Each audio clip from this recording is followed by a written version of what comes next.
ఇది తెలంగాణ ప్రభుత్వం విడుదల చేసిన ప్రజాపాలన దరఖాస్తు అప్లికేషన్ ఫారం.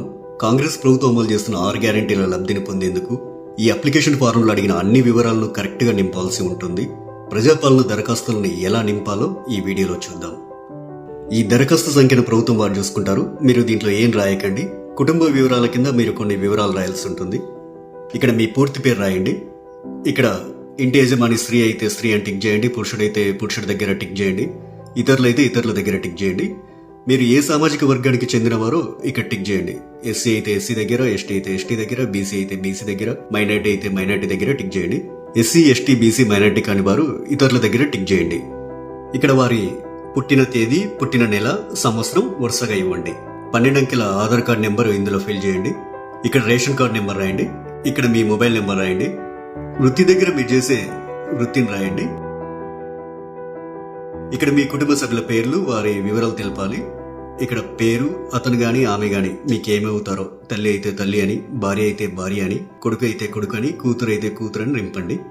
వారు స్త్రీ అయితే స్త్రీ అని, మగవారైతే పురుషుడని.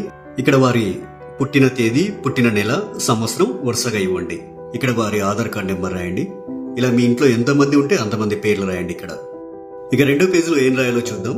10వ నెంబర్ దగ్గర మీ చిరునామా రాయండి. ఆధార్ కార్డులో ఉన్నట్లు మీ ఇంటి నెంబర్ ఇక్కడ రాయండి. మీ గ్రామం లేదా మున్సిపాలిటీ ఇక్కడ రాయండి. ఇక్కడ మీ వార్డ్ నెంబర్ రాయండి. ఇక్కడ మీ మండలం పేరు, తర్వాత మీ జిల్లా పేరు ఇక్కడ రాయండి. ఇప్పుడు అభయస్థం గ్యారంటీల సెక్షన్కి వద్దాం. గ్యారంటీల పథకాలు లబ్ధి పొందేందుకు మీరు ఏం చేయాలి, మీరు ఏ వివరాలు ఇక్కడ రాయాల్సి ఉంటుందనేది చూద్దాం. ఇక్కడ కావలసిన పథకాల లబ్ధి కొరకు మీరు టిక్ మార్క్ చేయాల్సి ఉంటుంది. మహాలక్ష్మి పథకంలో భాగంగా ఇక్కడ 2 పథకాలు ఉన్నాయి. మొదటిది ప్రతి నెల 2500 ఆర్థిక సాయం పొందేందుకు ఇక టిక్ మార్క్ పెట్టండి. ఇక రెండోది 500 రూపాయలకు గ్యాస్ సిలిండర్ పొందేందుకు ఇక టిక్ మార్క్ పెట్టండి. 500 రూపాయలకు గ్యాస్ సిలిండర్ కి సంబంధించి మీరు కొన్ని వివరాలు నింపాల్సి ఉంటుంది. మొదట ఇక్కడ మీ గ్యాస్ కనెక్షన్ నెంబర్ రాయండి. ఇక్కడేమో మీకు గ్యాస్ సరఫరా చేస్తున్న కంపెనీ పేరు రాయండి. మీరు సంవత్సరానికి ఎన్ని గ్యాస్ సిలిండర్లు వాడతారో ఆ సంఖ్యని ఇక్కడ రాయండి. రైతు భరోసా పథకం కింద లబ్ధి పొందేందుకు ఇక్కడ కొన్ని వివరాలు ఇవ్వాలి. రైతులు ప్రతి ఏటా ఎకరానికి 15,000 రూపాయలు పొందేందుకు ఇక్కడ వివరాలు ఇవ్వాల్సి ఉంటుంది. మీరు రైతు అయితే ఇక్కడ టిక్ మార్క్ పెట్టండి. ఒకవేళ మీరు కౌలు రైతు అయితే ఇక్కడ టిక్ మార్క్ పెట్టండి. ఇక్కడ మీ పట్టాదారు పుస్తక నెంబర్లు రాయండి. మీరు సాగు చేస్తున్న భూమి వివరాలు అంటే సర్వే నెంబరు, విస్తీర్ణం అలాంటి వివరాలన్నీ ఇక్కడ రాయండి. మీరు వ్యవసాయ కూలీలైతే ఏటా ఇచ్చే 12,000 రూపాయల కోసం ఇక్కడ టిక్ మార్క్ చేయండి. ఇక్కడ మీ ఉపాధి హామీ కార్డు నెంబర్ రాయండి. మరో గ్యారంటీ ఇందిరమ్మ ఇల్లు పథకం లబ్ధి కొరకు ఇక్కడ కొన్ని వివరాలు ఇవ్వాల్సి ఉంటుంది. ఇల్లు లేని అర్హులైన కుటుంబం వాళ్ళు ఈ వివరాలు ఇవ్వాలి. ఇంటి నిర్మాణం కోసం ఆర్థిక సాయం పొందేందుకు ఇక టిక్ మార్క్ చేయండి. ఇక అమరవీరులు మరియు ఉద్యోగకారులు 250 చదరపు గజాల ఇంటి స్థలం పొందేందుకు ఇక్కడ కొన్ని వివరాలు ఇవ్వాల్సి ఉంటుంది. మీది అమరవీరుల కుటుంబం అయితే ఇక్కడ టిక్ మార్క్ పెట్టండి.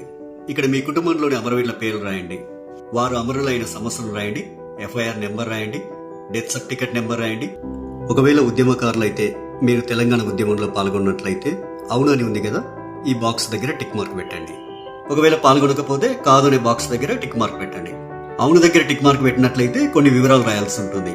సంబంధిత ఎఫ్ఐఆర్ నెంబర్ మరియు సంవత్సరం ఇక్కడ రాయండి. ఒకవేళ జైలుకు వెళ్లి ఉంటే ఆ వివరాలు ఇక్కడ రాయండి. ఇక్కడ జైలు పేరు రాయండి. ఇక్కడ స్థలం పేరు రాయండి.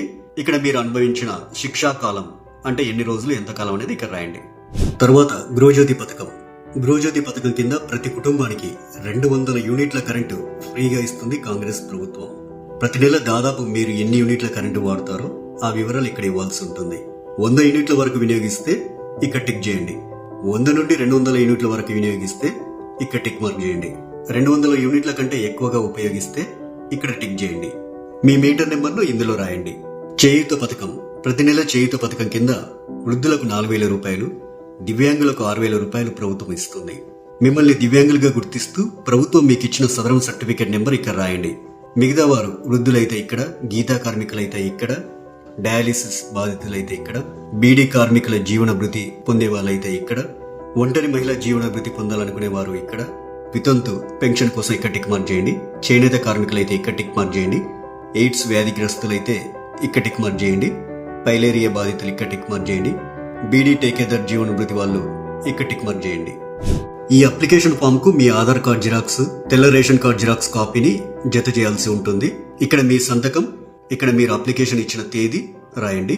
మీ ఊర్లో ప్రజాపాలన సదస్సులు పెట్టినప్పుడు ఈ అప్లికేషన్ ఫామ్ తీసుకెళ్లి వారికి ఇవ్వాలి. ఇక చివరిగా ప్రజాపాలన దరఖాస్తు రసీదు ఉంటుంది. ఇందులో మీ నుంచి దరఖాస్తు తీసుకునే అధికారి కొన్ని వివరాలు రాసిస్తారు. ఈ రసీదులో అధికారి దరఖాస్తు సంఖ్య రాస్తారు. అభయస్వం గ్యారెంటీలకు సంబంధించి టిక్ మార్క్ చేస్తారు. తదితర వివరాలన్నీ కూడా రాస్తారు. చివరగా అధికారి తన సంతకం చేసి మీకు రసీదునిస్తారు.